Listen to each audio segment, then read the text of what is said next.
وعلى آله وصحبه أجمعين. അല്ലാഹു സുബ്ഹാനഹു വ തആല നമ്മുടെ ഒരുമിച്ചുകൂടൽ ഖബൂലാക്കി അനുഗ്രഹിക്കുമാറാകട്ടെ. നമ്മുടെ ഇബാദത്തോടും നന്മകളും അല്ലാഹു തആല സ്വീകരിച്ച് വിജയികളിൽ നാം ഏവരെയും അല്ലാഹു ഉൾപ്പെടുത്തി അനുഗ്രഹിക്കുമാറാകട്ടെ. ആദരവായ നബി സല്ലല്ലാഹു അലൈഹി വസല്ലമ തങ്ങൾ പഠിപ്പിക്കുകയാണ് മൂന്ന് വിഭാഗം ജനങ്ങളോട് അല്ലാഹു സുബ്ഹാനഹു വ തആല ഖിയാമത്ത് നാളിൽ അല്ലാഹു അവരോട് റഹ്മത്തിന്റെ നോട്ടം നോക്കുകയോ അല്ലാഹു അവരെ പരിശുദ്ധപ്പെടുത്തുകയോ ചെയ്യുകയില്ല എന്ന് മാത്രമല്ല, അവർക്ക് കഠിനമായ ശിക്ഷയോട് എന്ന് നബി സല്ലല്ലാഹു അലൈഹി വസല്ലമ തങ്ങൾ പഠിപ്പിക്കുന്നു. മഹാനായ അബൂദർ ഗിഫാരി റളിയല്ലാഹു തആല അൻഹു റിപ്പോർട്ട് ചെയ്ത പരിശുദ്ധമായ ഹദീസിലൂടെ നബി തങ്ങൾ സ്വഹാബത്തിനെ പഠിപ്പിക്കുന്ന സ്വഹാബത്തെ മൂന്ന് വിഭാഗം ജനങ്ങളോട് അല്ലാഹു സുബ്ഹാനഹു വ തആല നാളെ ഖിയാമത്ത് നാളിൽ അല്ലാഹു തആല നോക്കുക പോലും ചെയ്യില്ല. നമുക്കറിയാലോ, നമ്മളോട് വെറുപ്പുള്ള ഒരാൾ അയാളുടെ മുഖത്തേക്ക് നോക്കുക പോലും നാം ചെയ്യാത്തതുപോലെ അല്ലാഹു അത്രയ്ക്ക് കോപം കൊണ്ട്, വിദ്വേഷം കൊണ്ട്, വെറുപ്പ് കൊണ്ട് ആ മനുഷ്യനോട് അല്ലാഹു തആല മനുഷ്യന്റെ നേരെ നോക്കുകയോ റഹ്മത്തിന്റെ കാരുണ്യം അല്ലാഹു തആല ചൊരിഞ്ഞു കൊടുക്കുകയോ ചെയ്യില്ല. സ്വഹാബത്തിനോട് റസൂലുള്ളാഹി സ്വല്ലല്ലാഹു അലൈഹി വസല്ലമ തങ്ങൾ പഠിപ്പിക്കുന്നു, അവർക്ക് കഠിനമായ ശിക്ഷയാണുള്ളത്. ആ മൂന്ന് വിഭാഗത്തെ പരിചയപ്പെടുത്തി റസൂലുള്ളാഹി സ്വല്ലല്ലാഹു അലൈഹി വസല്ലമ തങ്ങൾ 3 പ്രാവശ്യം പറഞ്ഞു. സ്വഹാബത്തിനോട് റസൂലുള്ളാഹി തങ്ങൾ 3 പ്രാവശ്യം ആവർത്തിച്ചു, സ്വഹാബത്തെ ഈ 3 വിഭാഗം ജനങ്ങളോട് അല്ലാഹു തആല ഒരിക്കലും അല്ലാഹു തആല അവരിലേക്ക് നോക്കുക പോലും ചെയ്യില്ല എന്ന് നബി തങ്ങൾ ആവർത്തിച്ചു 3 പ്രാവശ്യം അവർക്ക് പറഞ്ഞു. അത്രയ്ക്ക് അതിന്റെ ഗൗരവമാണ്. റസൂലുള്ളാഹി സ്വല്ലല്ലാഹു അലൈഹി വസല്ലമ തങ്ങൾ പറഞ്ഞപ്പോൾ മഹാനായ അബൂദർ ഗിഫാരി റളിയല്ലാഹു തആല അൻഹു റസൂലുള്ളാഹി തങ്ങളോട് പറഞ്ഞു, യാ റസൂലല്ലാഹ് ഖാബു വ ഖസിറു, നബിയെ അവർ പരാജയപ്പെട്ടു പോയില്ല, നബിയെ അവർ നഷ്ടകാരികളായി പോയില്ല, നബിയെ അവർ ആരാണ് യാ റസൂലല്ലാഹ്, മൻഹും യാ റസൂലല്ലാഹ്, അവർ ആരാണ് നബിയെ?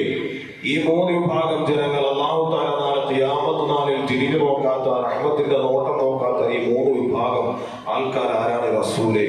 റസൂലുള്ളാഹി സ്വല്ലല്ലാഹു അലൈഹി വസല്ലമ തങ്ങൾ ഒന്നാമത് പറഞ്ഞു, അൽ മുസ്തിലു, വസ്ത്രം കണങ്കാലിന് താഴെ വലിച്ചിഴച്ച് നടക്കുന്നവർ. വസ്ത്രം കണങ്കാലിന് പാൻസായാലും മുണ്ടായാലും കണങ്കാലിന് താഴെ വസ്ത്രം വലിച്ചിഴച്ചു നടക്കുന്ന മനുഷ്യന്മാരെ റസൂലുള്ളാഹി പരിചയപ്പെടുത്തിയ മറ്റൊരു ഹദീസുണ്ട്, അഹങ്കാരികളെന്നാണ് പരിചയപ്പെടുത്തിയത്.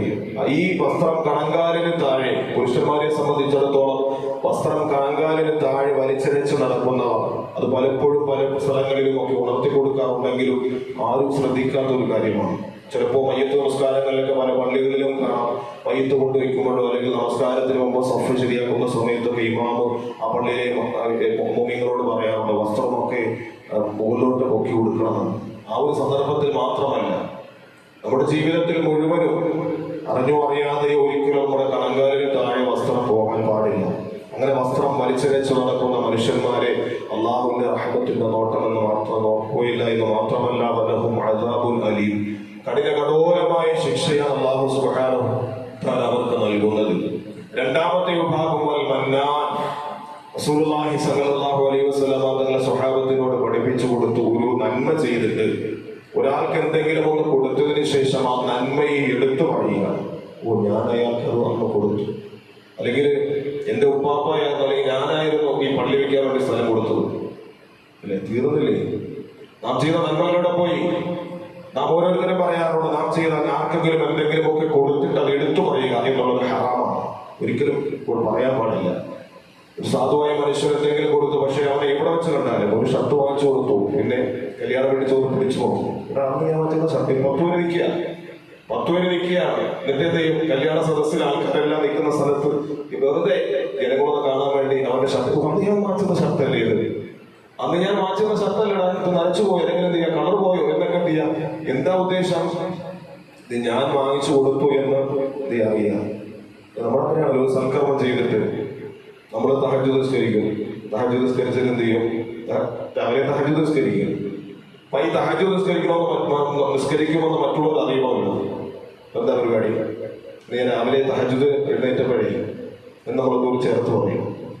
എന്താ മറ്റുള്ളവരുടെ മുന്നിൽ നമ്മൾ തഹജ്ജുദ് നിസ്കരിച്ചു എന്ന് മറ്റുള്ളവർ എന്ത് ചെയ്യണം, അല്ലെ? അറിയാം. അപ്പൊ അതിനുവേണ്ടി നമ്മൾ എന്ത് പറയും? രാവിലെ തഹജ്ജുദ് എഴുന്നേറ്റപ്പോഴേ ഇതിലെ ഒരാളങ്ങനെ പോകുന്നുണ്ടോ, അല്ലെങ്കിൽ പട്ടി പോകുന്നുണ്ടോ, ഇങ്ങനെ നമ്മുടെ നന്മകൾ മറ്റുള്ളവർ അറിയാൻ വേണ്ടി എന്ത് ചെയ്യും, ആഗ്രഹിക്കും. അല്ലെങ്കിൽ ഞാൻ അത് ചെയ്തു, ഇത് ചെയ്തു, ഇതൊക്കെ ആവശ്യമൊന്നുമില്ലല്ലോ. നമ്മൾ തമ്മിൽ മനുഷ്യന് ധർമ്മം ചെയ്തിട്ട് എടുത്തു പറയുക. മന്നാൻ റസൂലുള്ളാഹി സ്വല്ലല്ലാഹു അലൈഹി വസല്ലം തങ്ങൾ വളരെ ഗൗരവത്തിൽ പറഞ്ഞു, ഒരു മനുഷ്യർ ഒരു കാര്യം ചെയ്തതിനു ശേഷം അല്ലെങ്കിൽ ധർമ്മം ചെയ്തതിനു ശേഷം എടുത്തു പറയുക എന്നുള്ളത് അത് ആ മനുഷ്യനോട് അല്ലാഹു തആല ഏറ്റവും വലിയ വെറുപ്പാണ്. ആ മനുഷ്യനോട് അല്ലാഹു തആല റഹ്മത്തിന്റെ നോട്ടം നോക്കുക പോലുമില്ല. മൂന്നാമത് റസൂലുള്ളാഹി തങ്ങൾ പറഞ്ഞു, വൽ മുൻഫിഖു സിൽഅതഹു ബിൽ ഹലിഫിൽ കാദിബ്. തന്റെ കച്ചവട സ്ഥാപനങ്ങളിൽ കച്ചവടം വിറ്റഴിക്കുന്നതിന് വേണ്ടി കള്ളം പറഞ്ഞ് കള്ളസത്യം ചെയ്തിട്ട് വിറ്റഴിക്കുക. ഒറിജിനലാണ് അറബിയിൽ ഗൾഫിലിരിക്കുമ്പോൾ അസ്ലിയാണോ തിജാരിയാണോ എന്ന് ചോദിക്കും. അസ്ലിയാണെന്ന് പറഞ്ഞാലേ എന്ത് ചെയ്യൂ, അവർ വാങ്ങുള്ളൂ.